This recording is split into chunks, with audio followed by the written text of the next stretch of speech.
Welcome everybody for today's session on interactions. So in this topic, you're going to learn how to exchange your ideas when two members are a part of a conversation. So when you're conversing, especially in functional English, which kind of functions you have? Function is nothing but the context. Remember like that. So which kind of functions are there and which kind of phrases you are supposed to use in order to express certain function like taking leave or greeting each other or complaining or maybe convincing each other kind of expressions.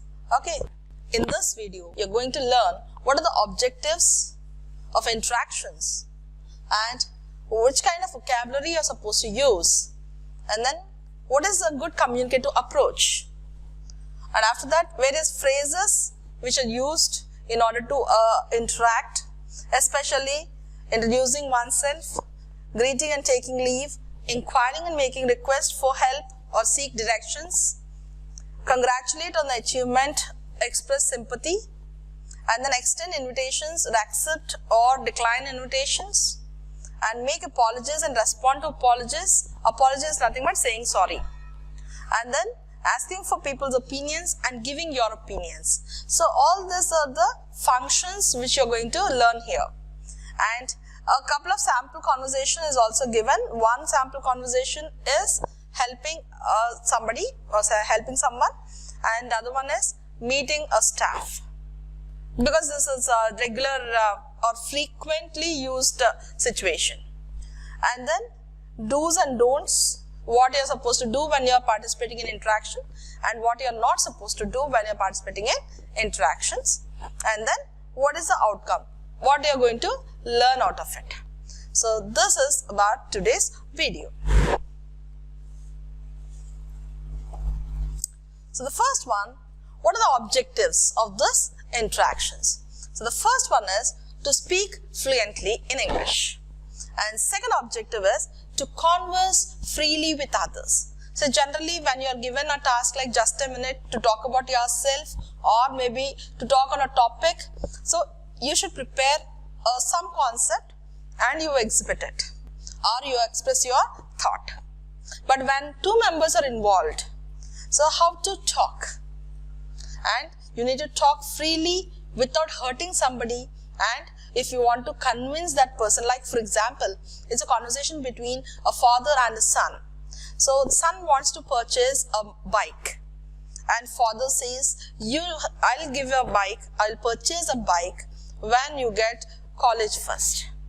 So there is a deal. So how you have to take a role of a father and a son, and how you will be interacting. So two persons will play the role of father and son.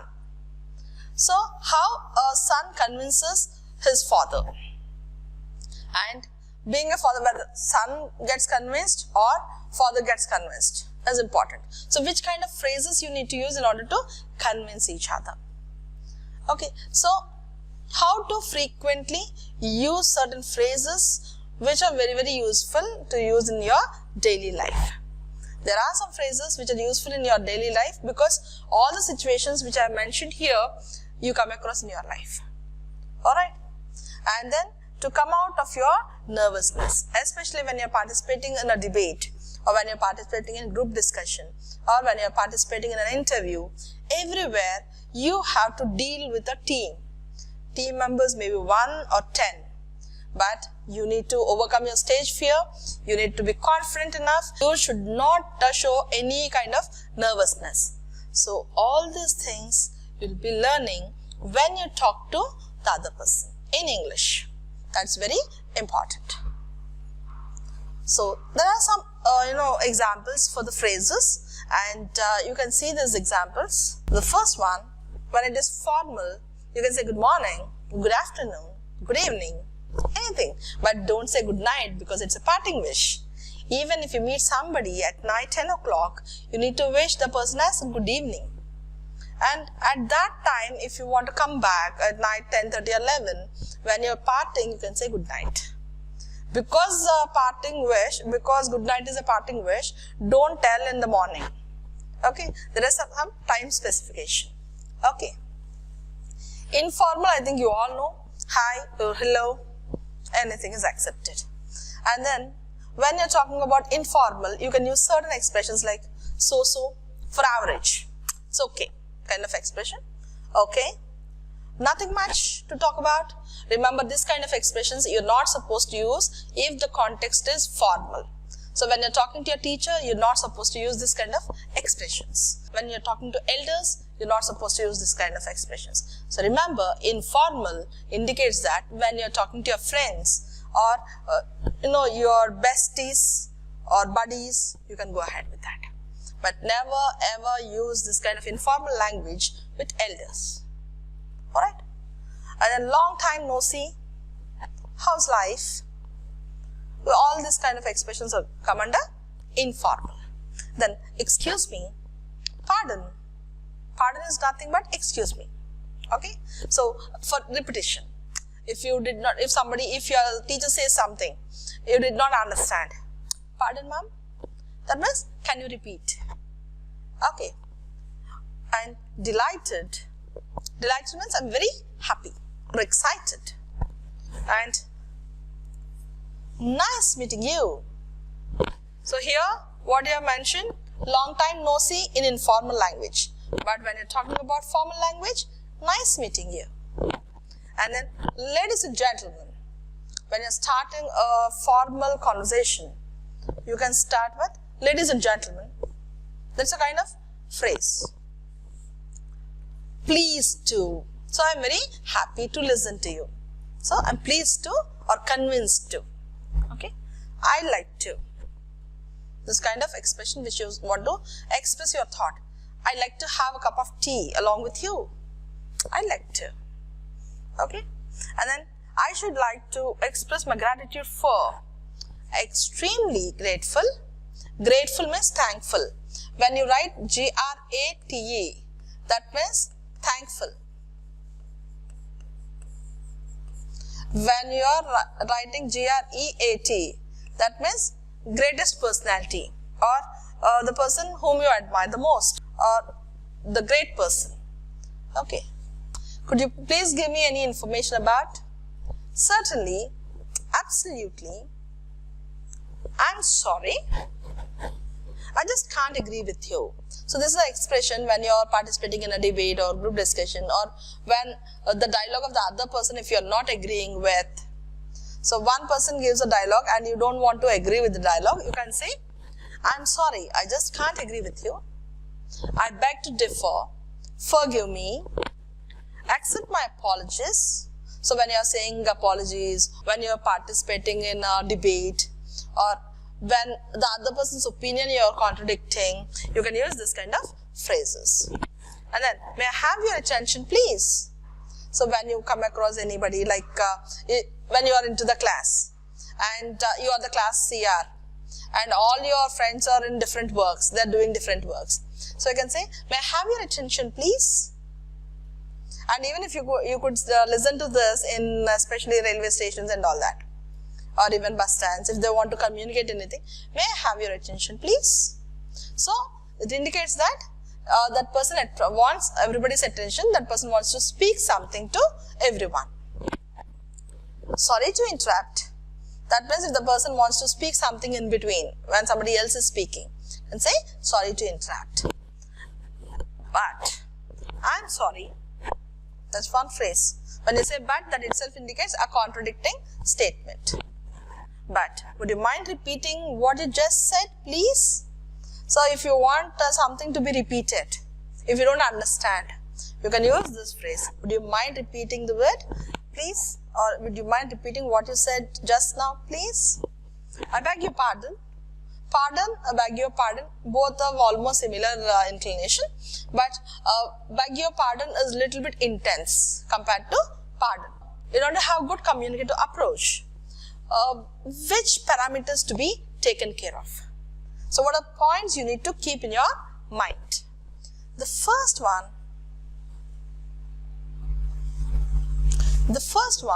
is positive attitude. That's very, very important. When you want to speak, you should be positive that you can speak better. You should be positive that everybody understands what you speak. You should feel that everybody, listens to what you're speaking. So you should have that positive notion. Don't start or don't think in a negative way saying that maybe everybody laughed at me or everybody may not get convinced when I speak or maybe those people will not listen to me. Don't think about any negative thoughts like that. Start thinking positively. So positive attitude is very, very important when you want to speak. And second one, good eye contact. So when you are participating in a conversation, both the members who participate in interactions should maintain eye contact based on the requirement. When I say maintain eye contact, it won't mean that looking into that person's face like this, like staring, and it's not like that. So whenever it is relevant, maintain proper eye contact. That's very important. So in face-to-face interaction, I'll tell you how to maintain eye contact in a proper way. Alright? And then body language. So especially body language is very important when you are participating in interactions. So body language like your standing style or your sitting style, your postures, your gestures, your facial expressions, your body language, your hand movements. Gestures are nothing but hand movements. And the distance which you maintain to each other like proxemics and the sense of touch, haptics, all these things matter. So when you are talking about, all these things are important. Like for example, if the role play is between a son and daughter, or maybe a father and daughter, or two siblings, son and daughter in the sense, two siblings. So how you talk? Imagine getting to that role and the tone which you use should be based on the role which you have taken. Like your voice is very, very important. Like if the conversation is between a chief minister and maybe a collector, district collector. So the authoritative voice and the way that person deals with the things or the way that designation shows. That's important. Like for example, doctor and a patient. So how the doctor deals with, you should imagine. So based on that, your roles should be. And if the conversation is between a teacher and a student, based on some concept, the context is very important. So based on the context, you need to give your facial expressions, body language, your voice, your tone. Like for example, when I say good morning, when I say good morning, there is a difference, right? So the facial expressions plays a vital role and your tone is also very important. Like the most important thing is, whenever you're using your voice, based on the context, your voice should be used. Okay.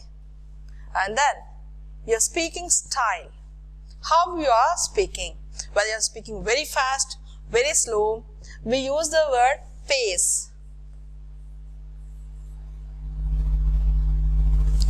Pace means the rate of speech. So you need to control your pace. That's very important. And your volume is important.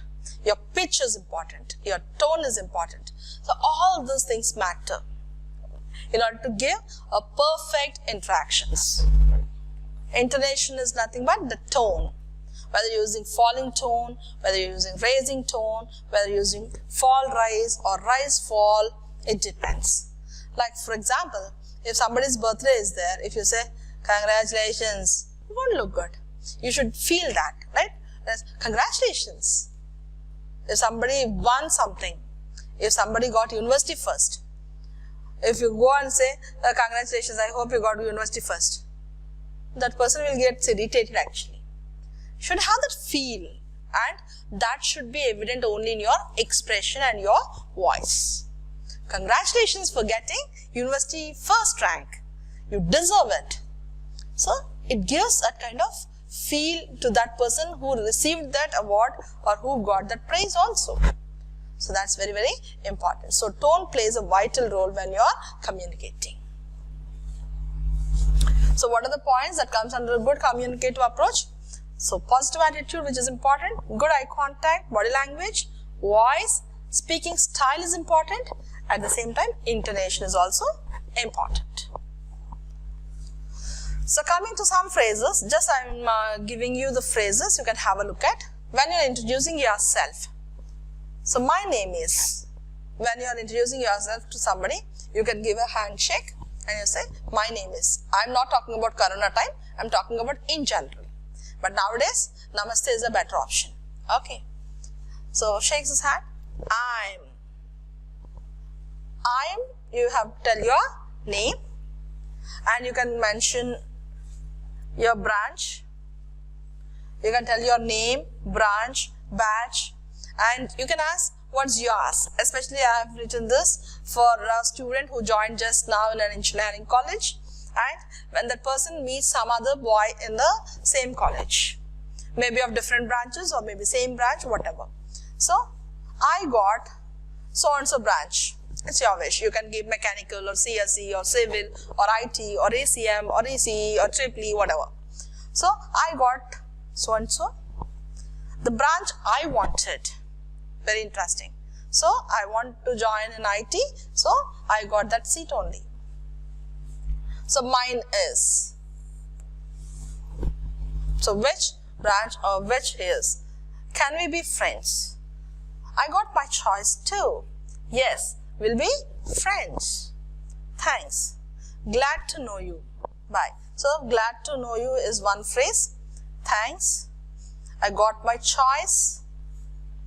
And then the branch I wanted, if you really feel that you wanted that branch.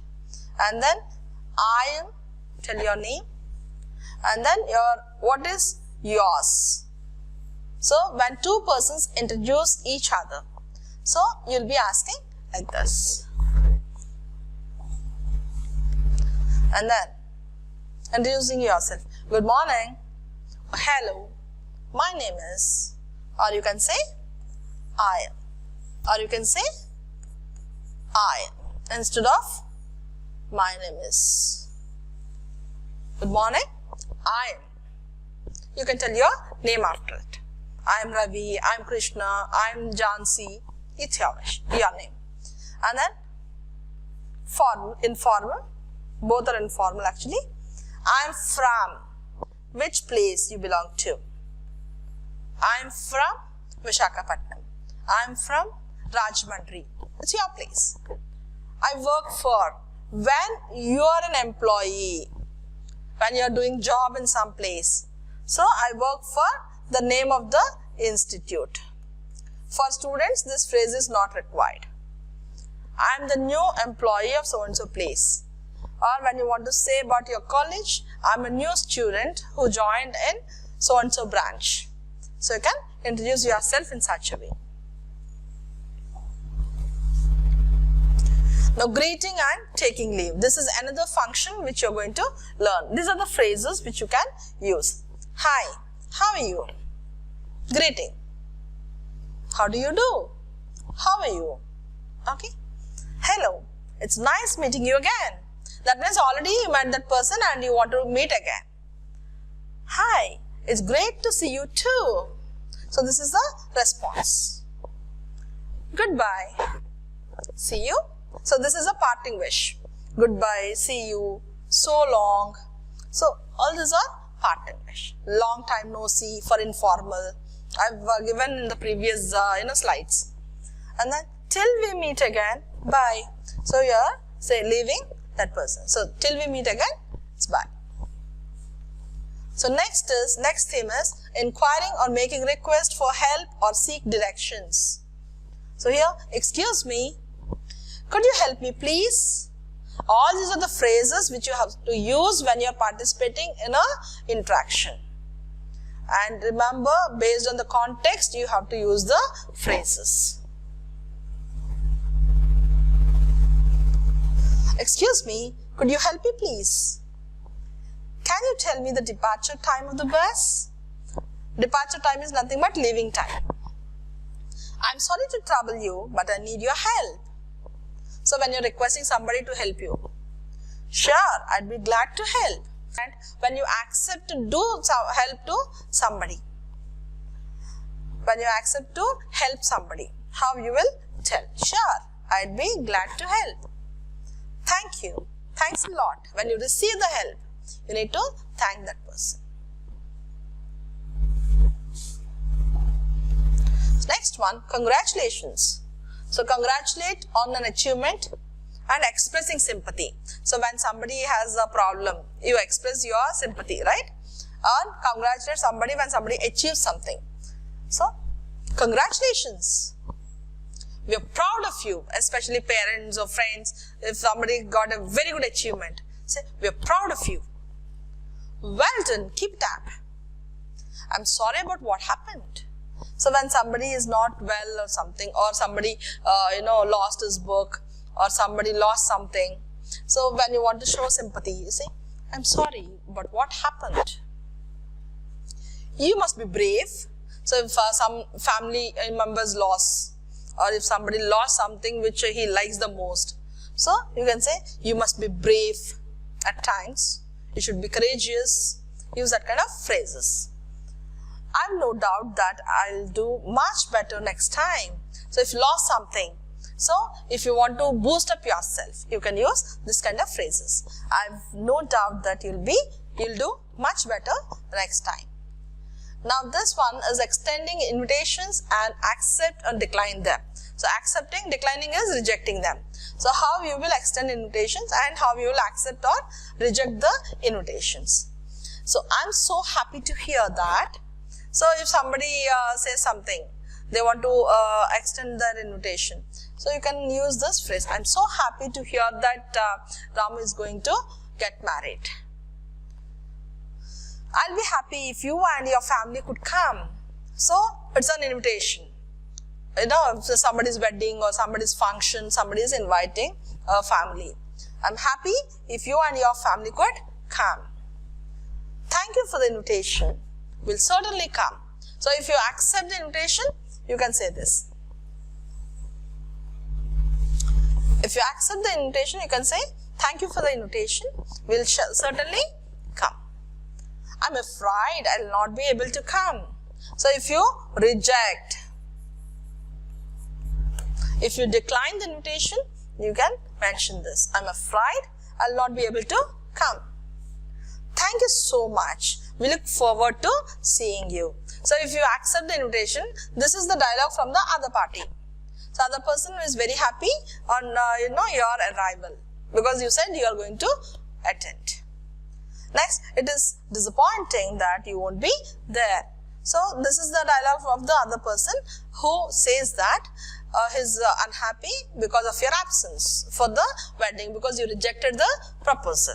It is make apologies and respond to apologies. Apology is nothing but saying sorry. So how to say sorry in a polite manner and how to accept the apology. Both you need to use certain phrases. So first one, I'm terribly sorry about. Next, I hope you'll excuse me. So you've done a mistake and you're requesting the other person to excuse you. And then please forgive me. So please accept my apology. That's nothing but please forgive me.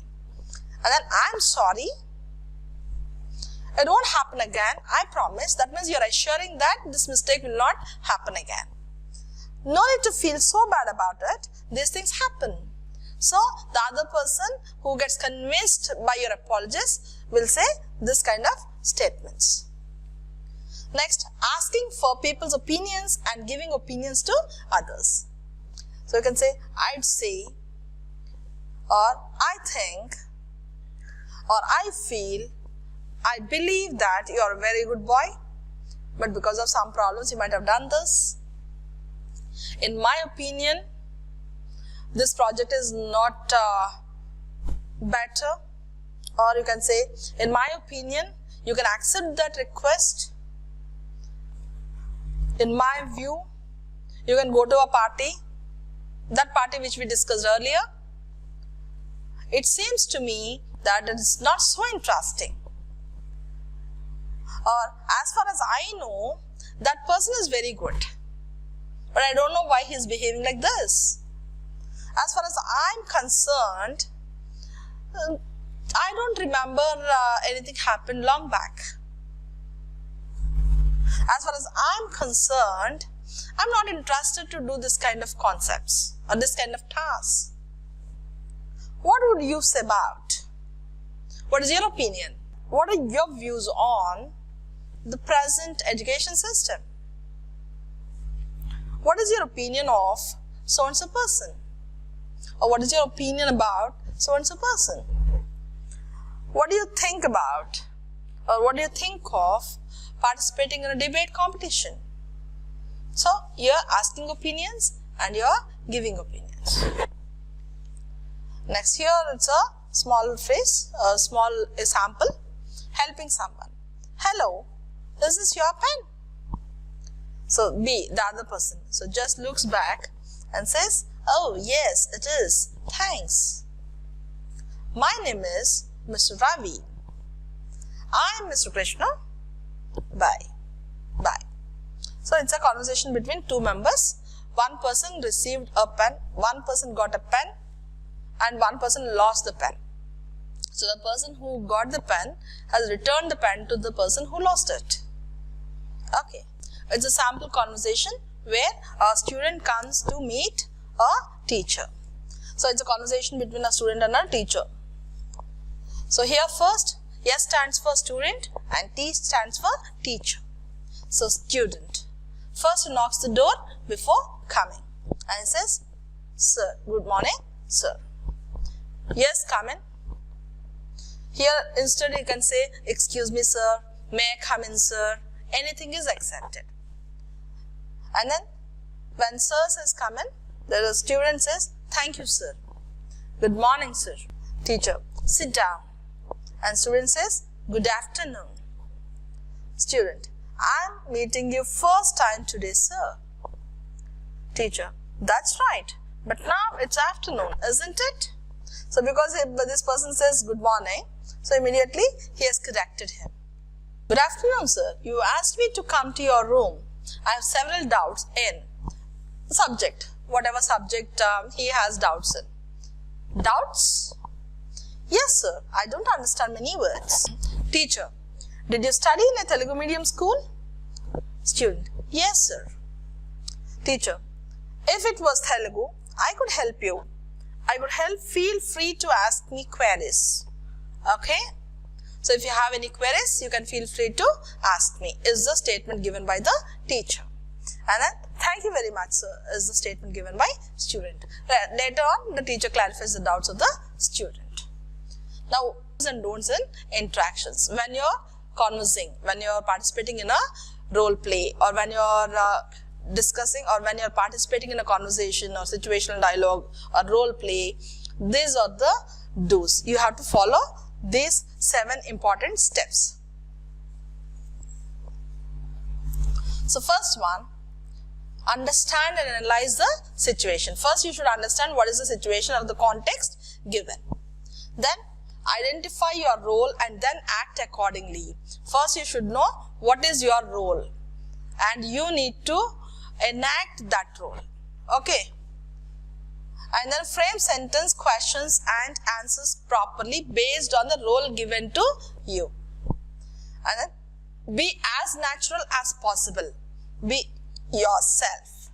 So don't get motivated by somebody or anything. Be yourself.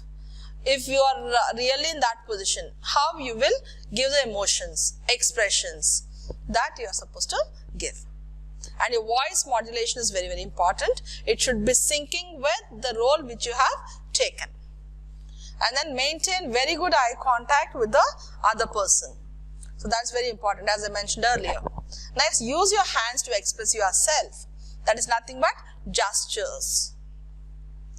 And then check voice modulation, stress, intonation and pace. So you should know, as I mentioned earlier, you should maintain proper voice modulation based on the role, and you need to maintain proper rate of speech, which is nothing but pace, and you need to maintain proper stress and intonation. That means in English you have certain stressed words and some words which are unstressed. Especially you have lexical words and functional words. So lexical words are like verbs, nouns, pronouns and all that which you are supposed to stress based on the requirement. And there are a couple of words which are like articles, prepositions, conjunctions, all this you can unstress. Like for example, when you're using a statement, I'm a very good student, you can say, I'm a very good student. So where the stress is required, you need to keep the stress there, and where it is not required, no need to do it. Okay. And the most important thing is the stress and intonation changes the meaning also. Like for example, content, content, conduct, conduct. Based on the stress, the meaning gets changed. When you say the spelling is same. But when you are pronouncing, based on the stress, if the stress is in the first syllable, you pronounce it as conduct. If the stress is on the second syllable, you pronounce it as conduct. So I'll be conducting exams. What is your conduct? Okay, so be very, very cautious with stress, especially in English, because English is a musical language. If you maintain the stress and unstressed words properly, it gives you a beautiful tone. That is very, very important. So these three are paralinguistic features which helps you, especially you have non-verbal communication. Verbal communication means with words, whatever you write or speak, everything comes under verbal communication. Without that, with your voice, with your speech, expressions, with your voice, with your expressions, with your non-verbal gestures, postures, your facial expressions, your eye contact, and your body language especially, shows your attitude and your style, your way, everything depends on the paralinguistic features and non-verbal features. So be very, very fine-tune yourself for the non-verbal features. Clear? So be cautious. Okay. Next, what you're not supposed to do. So first one, never ever be hurried to say something because your task will be done. No, because it reflects your marks. So be cautious. Next, don't be detached from the role which is given to you. So you should attach yourself and your role to yourself. You should attach your role to yourself. So for example, if I say doctor, I want you to enact the role of a doctor when you're giving your expressions, when you're talking to the patient, when you're dealing with the patient. So be exactly like how a doctor behaves. So that's very important. And never avoid eye contact. So you need to maintain eye contact. And never use your hands excessively. So, because you need to give expressions, gestures, don't keep on, moving your hands never and wherever it is required. And then never read out the written form of communication. So don't write your dialogues and start reading, because I want your expressions, I want your vocabulary, you need to use the relevant phrases, all this matters. And then don't be too fast or too slow, or don't shout unnecessarily. So you need to maintain the proper pace. That is very important. So what you're going to learn? What you're going to learn at the end of this task. So continuous practice of situational dialogues. What you learn? You learn to converse in English without stage fear. That means you'll be free enough to communicate with others, and then you'll be confident in using polite expressions. Now also, and you have to select the phrases relevant to your context, and you need to write at least, based on the context, you need to write at least 5 to 10 exchanges, and you have to talk to your friends, how your body language is apt to that, or any acquisition is required in order to develop your body language. All these things matter. So when you're participating in a conversation or a role play, so be yourself and acquaint yourself to the language of the relevant phrases which are required. So you need to learn the phrases related to the function which you are enacting. So that's very, very important. So in the class, we'll see various situational dialogues, and I'll be giving different situational dialogues to each pair, and you have to enact that dialogue after practicing for 15 to 20 minutes. Clear? So meet you in the next session, and I'll be ready with the topics and you be ready to enact. Thank you.